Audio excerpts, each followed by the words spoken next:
দিয়ে যান। কি দেবেন গোবিন্দকে? জগতে যা আছে সবই তার। একটু নাম শুনিয়ে যান, একটু করতালি এটুক তো ভগবানকে দাও। আমরা এমন কিপ্টে, এমন কার্পণ্য দোষ আমাদের, ভগবানকে একটু করতালি দিতেও। এর জন্য মহাজন বললেন দেবে না তো যাবে কোথায়? এখন দেখবে সবাই দেবে। ওষুধ আছে, ওষুধ লাগবে। এই করতালি দিয়ে কীর্তন করলে হাতের খারাপ রেখা যায় না? যায় না? জোরে বলেন। যদি সত্যি হয় জোরে বলবেন। হ্যাঁ, আমাদের পার্শ্ববর্তী ধর্মে ওয়াজ করে, ওয়াজ শুনেছেন কোনদিন? ওনারা কি বলে, যখন ওনাদের মৌলভী মশাই বলেন ঠিক না ভুল, যদি ঠিক হয় এমন জোরে ঠিক বলে 1 মাইল দূর থেকে শব্দ শোনা যায় ঠিক। তা আপনাদের গলার শব্দ এত আসতে কেন? যদি সত্যি হয় তাহলে বলবেন। হাতের খারাপ রেখা করতালি দিলে যায় কি যায় না, একথা ঠিক না ভুল? এবারে এই করতালি দিলে তো খারাপ রেখা, হাতে যত অশুভ শব্দ, মানুষ পাপ করে, খারাপ মানুষ এরা মরলে পরে কোথায় যায়? যারা খারাপ কাজ করে মরলে কোথায় যায়? নরকে। আর ভালো মানুষরা কোথায় যায়? স্বর্গে। এটা প্রকৃতির নিয়ম। ভালো কাজ করলে যাবেন স্বর্গে, আর খারাপ করলে যাবেন। এবার বলুন তো, আমরা যে হাতে তালি দিয়ে কীর্তন করছি, আমাদের খারাপ রেখাগুলো ওদের বাস কোথায় হবে? নরকে। আমরা যে হাতে তালি দিয়ে কীর্তন করছি, এদের এই খারাপ রেখাগুলো সব নরকে যাবে। কিন্তু গ্রহণ তো বললেন না। আপনারা বললেন কীর্তন দিয়ে, করতালি দিয়ে কীর্তন করলে হাতের খারাপ রেখা যায়। বলে খারাপ রেখা নরকে যায়, তাহলে আমাদের খারাপ রেখা নরকে যাবে। গ্রহণ তো বললেন না, হাতের খারাপ রেখা নরকে যায় না। বলে তাহলে এরা কোথায় যায়? একই আসরে বসে যারা করতালি দেয় এদের খারাপ রেখা যায় কোথায়? ওই আসরে যারা করতালি না দেয় ওদের হাতে চলে যায়। বুঝতে পারলেন? এইখানে যারা বসেছেন, যারা করতালি দেবেন এদের খারাপ রেখা যাবে। যাবে কোথায়? যারা করতালি না দেয় ওদের হাতে। তো এবার আপনারা ভাবুন, যারা হাত গুটিয়ে এমন করে আছেন, কেউ এমন করে আছে, এই জায়গাটা এমন একটা জায়গা, আপনারা যেখানে বসেছেন শুধু আমাকে দেখছেন, আপনাদের পিছনে কি হয় কিছু দেখতে পাচ্ছেন না। কিন্তু আমি এমন জায়গায় বসেছি, যে যেখানে আছেন সব দেখতে পাচ্ছি। তো করতালি যদি না দেন, আজ হাতে শনি রাহু কেতু সব কিন্তু উঠে বাড়ি নিয়ে যাবে। তাই যদি না নিয়ে যেতে চান, সবাই মিলে করতালি দেবেন, কারো হাত গুটিয়ে রাখবেন না। করতালি দিলে মহাপ্রভুর আনন্দ হয়। মহাপ্রভু বললেন 10-5 সবে মিলে প্রতি সন্ধ্যা কালে করতালি দিয়ে কীর্তন করো হরি বলে। বলে আর কিছু পারো আর না পারো, সন্ধ্যাকালে একটু হরি বল বলে করতালি দিয়ে কীর্তন করো। তাই কারো হাত যেন এবার বন্ধ না থাকে, সবাই মিলে করতালি দিয়ে আগে তালি সবাই। যাদের হাত না করবে আমরা কিন্তু যাবো, জোরে পালাবেন কোথায়? কৃষ্ণ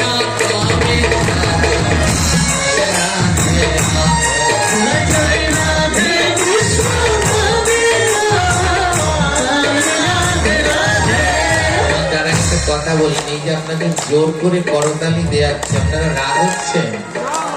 অনেকে মনে মনে বলতে যে শয়তান আনছে কোন জায়গা থেকে পাঠ করাইতে। হ্যাঁ, আমরা একটু এসে বসে থাকবো হাতটা গুটিয়ে, তা আমাদের বলে করতালি দাও। হাতের মধ্যে কি আছে জানেন? এই হাতের মধ্যে কি আছে কল্পনাও করতে পারবেন না।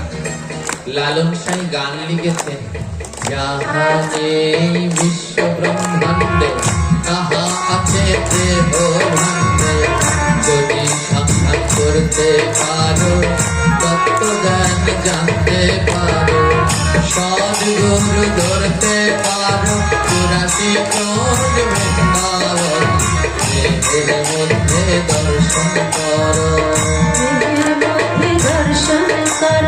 যা আছে বিশ্ব ব্রহ্মাণ্ডে তাহা আছে দেহ ভাণ্ডে।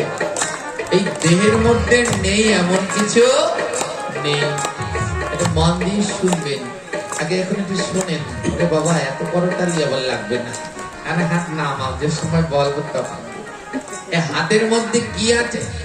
কালকে যারা ওই ব্রত তালিকার ক্যালেন্ডার গুলো নিয়ে টানিয়ে রাখবেন, নিয়ে পড়বেন, দেখবেন ওর প্রথম পাতায় দেয়া রয়েছে সকালবেলা ঘুম থেকে উঠে আমাদের প্রথম কর্তব্য কি?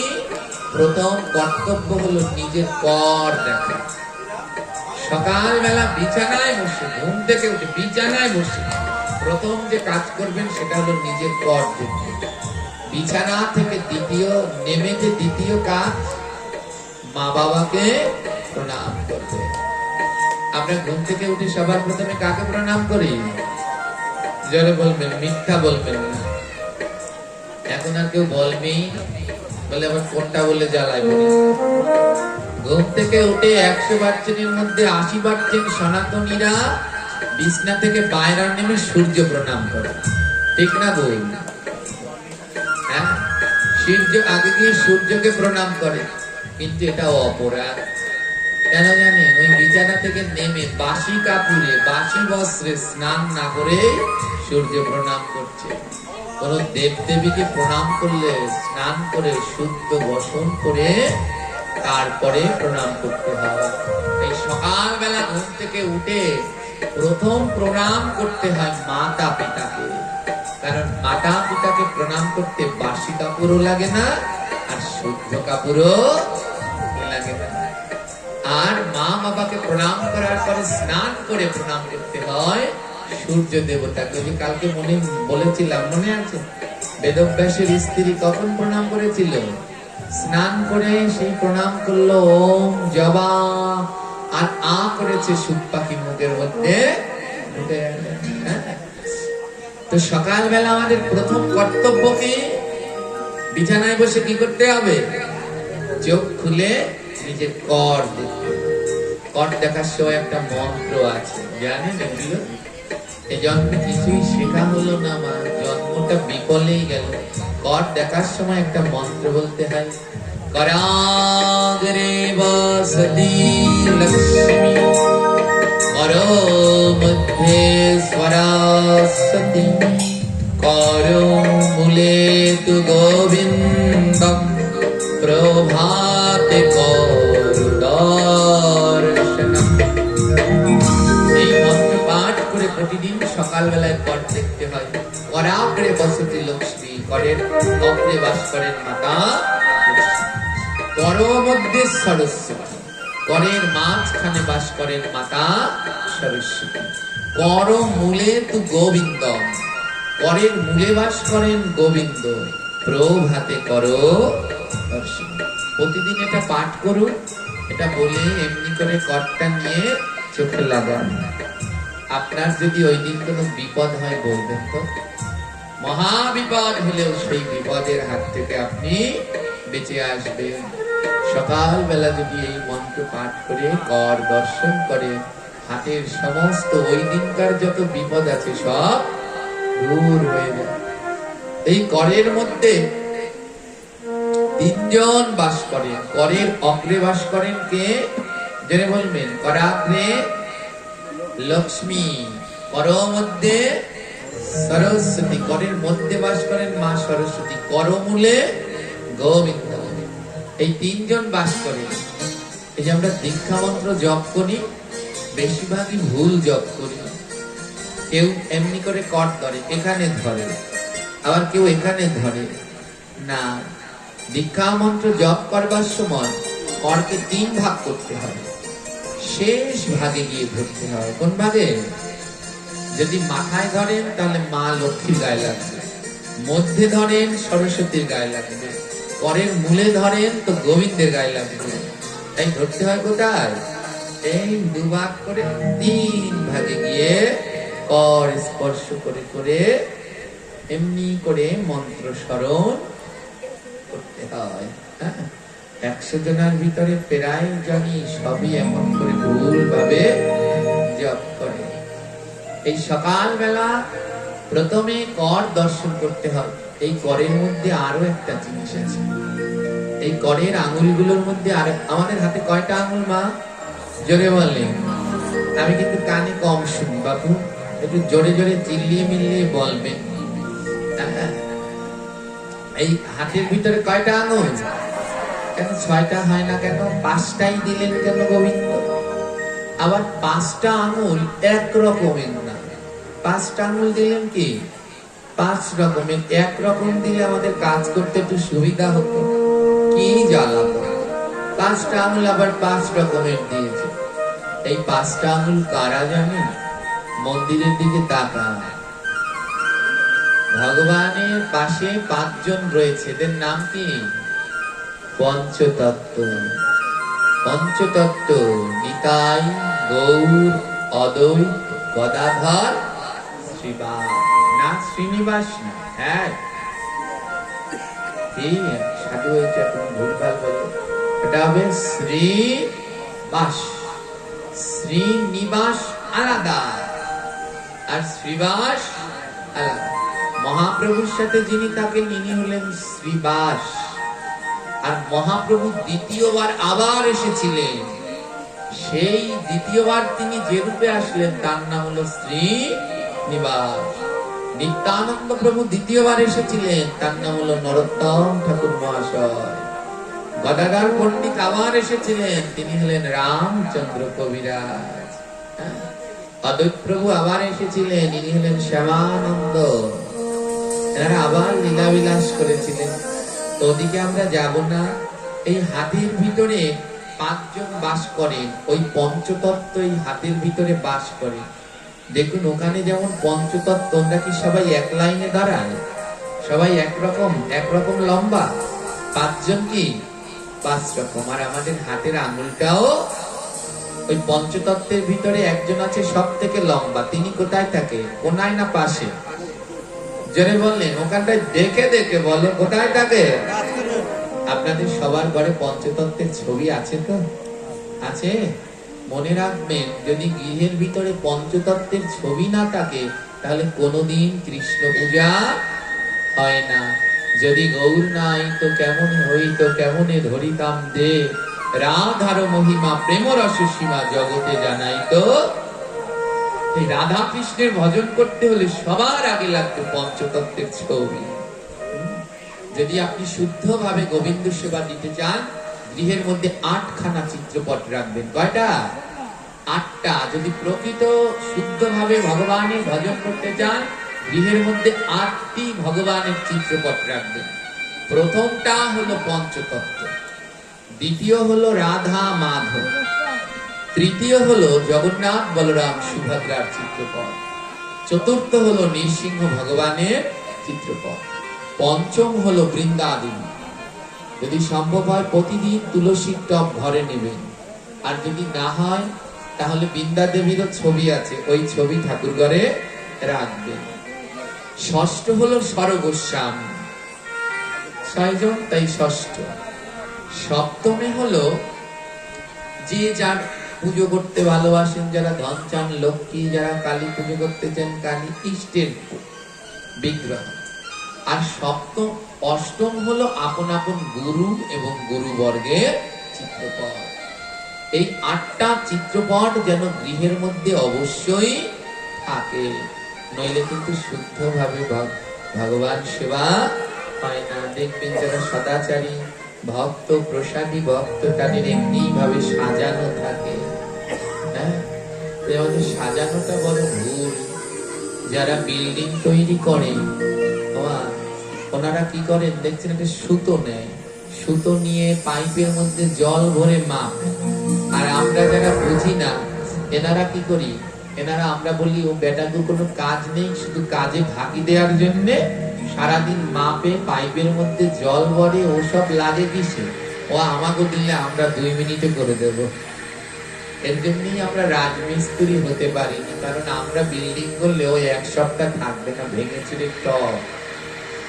আর ওনারা কি করেন, মেপে মেপে কোনটার পরে কোনটা দিতে হবে সূক্ষ্ম। তদ্রূপ ভগবানের শ্রেণীবিন্যাস সুন্দর করে ধাপে ধাপে সাজাতে হবে, কার পরে কাকে রাখতে হবে, কার পরে কাকে রাখতে হবে। এই পঞ্চতত্ত্বের ভিতরে যিনি লম্বা তিনি থাকেন সবার মাঝখানে। তেনার নাম কি? জোরে বলবেন, এটা না বললে আজ আর রেহাই নাই। জোরে বলো, শ্রীকৃষ্ণ চৈতন্য মহাপ্রভু। এবার সবাই বলুন, শ্রীকৃষ্ণ চৈতন্য। এই পঞ্চতত্ত্বের ভিতরে ইনি সব থেকে লম্বা, আর ইনি থাকেন মধ্যখানে। আর আমাদের হাতের পাঁচ আঙুলেও কি একটা মধ্যের আঙুলটা লম্বা কিনা? তিনি সেই চৈতন্য।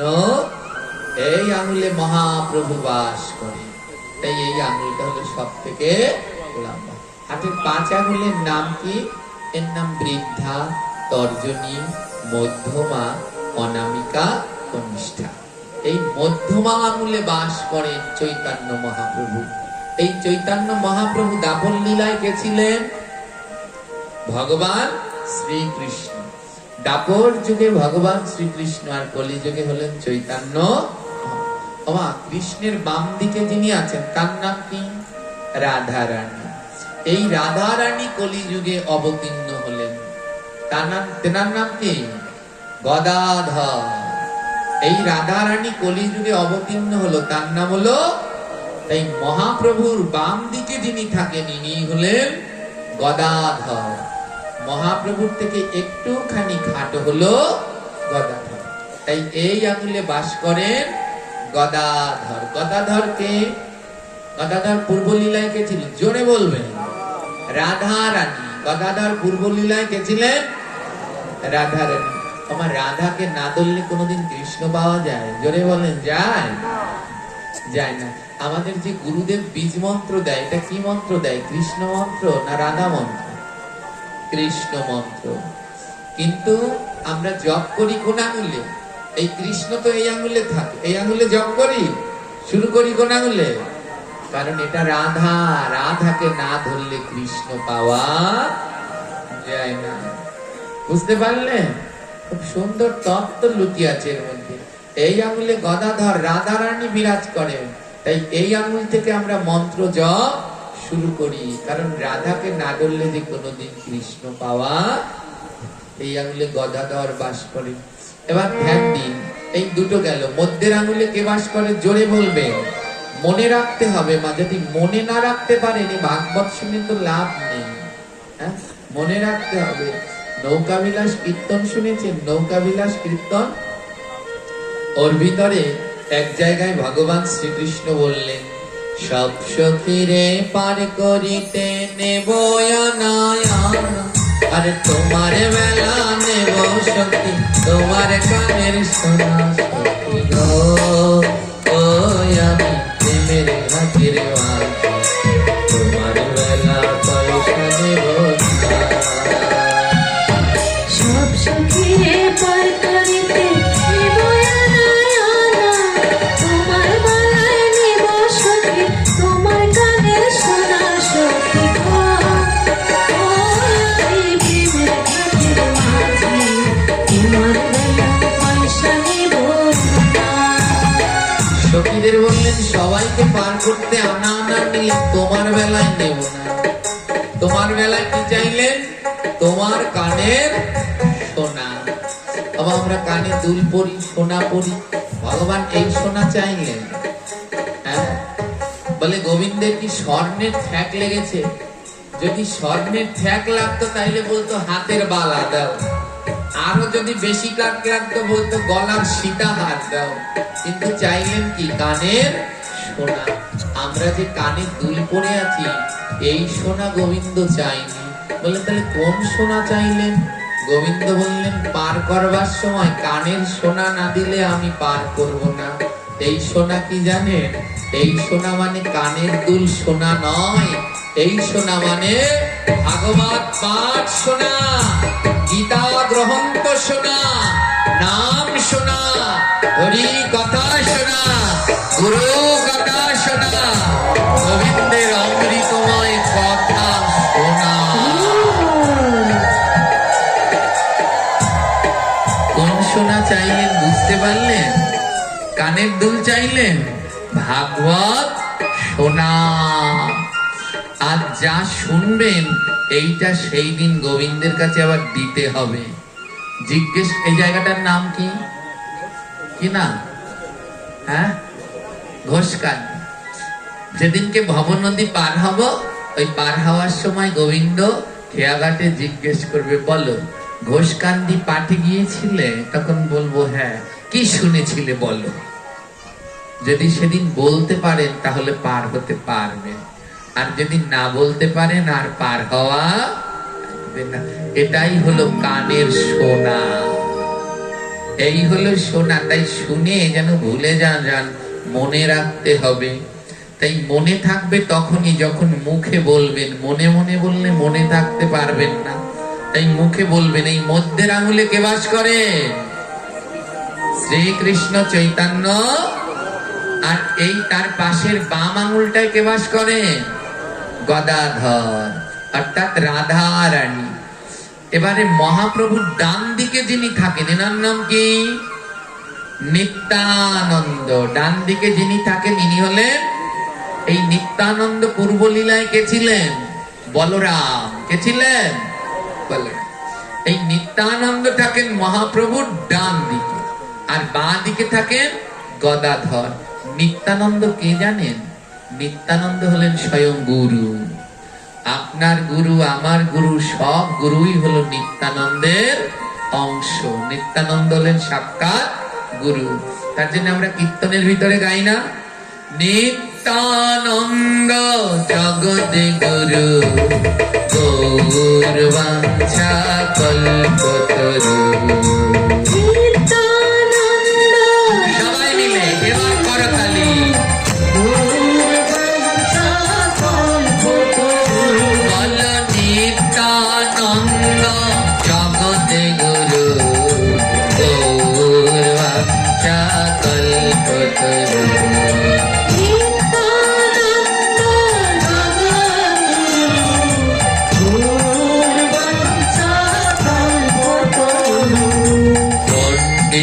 গদাধর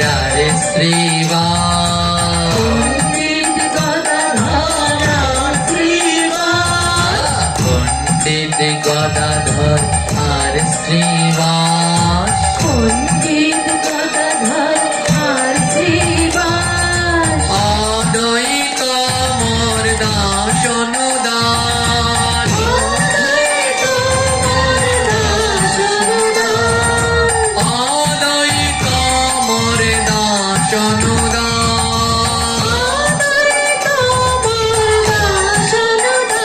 বলো নিত্যানন্দ জগতে গুরু, গৌরবাঞ্ছা কল্পতরু। বলো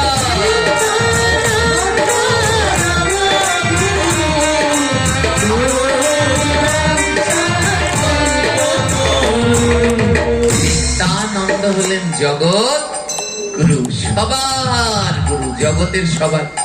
গুরুর কাজ হলো দুইটি। গুরুর কাজ কয়টি? একটা হলো পথ দেখানো, শিষ্য যেন ভুল পথে না যায়। শিষ্যকে সঠিক পথ দেখানোর কাজ হলো গুরুর। আর দ্বিতীয়টা হলো শিষ্যকে শাসন করা।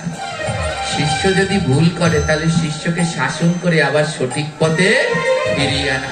এই হলো গুরুর কাজ। হ্যাঁ, কয়টা কাজ জোরে বলবেন? কটা? প্রথম কাজ কি? শিষ্যকে পথ দেখানো। শিষ্য যদি ভুল পথে যায়, সঠিক পথ দেখানো হলো গুরুর কাজ। এই আঙুলে কে বাস করেন? জোরে বলো। নিত্যানন্দ। তাই এই আঙুল কি করে জানেন? পথ দেখা। এই আঙুল কি করে? ওই আমরা যখন কালকে আসলাম, ওই রাস্তার মাথায় একজনকে জিজ্ঞেস করলাম ঘোষকান্দি কোন দিক দিয়ে যায়।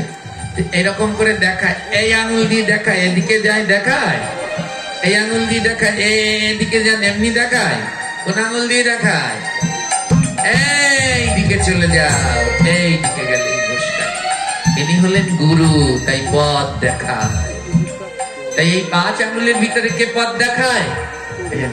কারণ এই আঙুলে নিতাই বাস করে, তাই পথ দেখায়।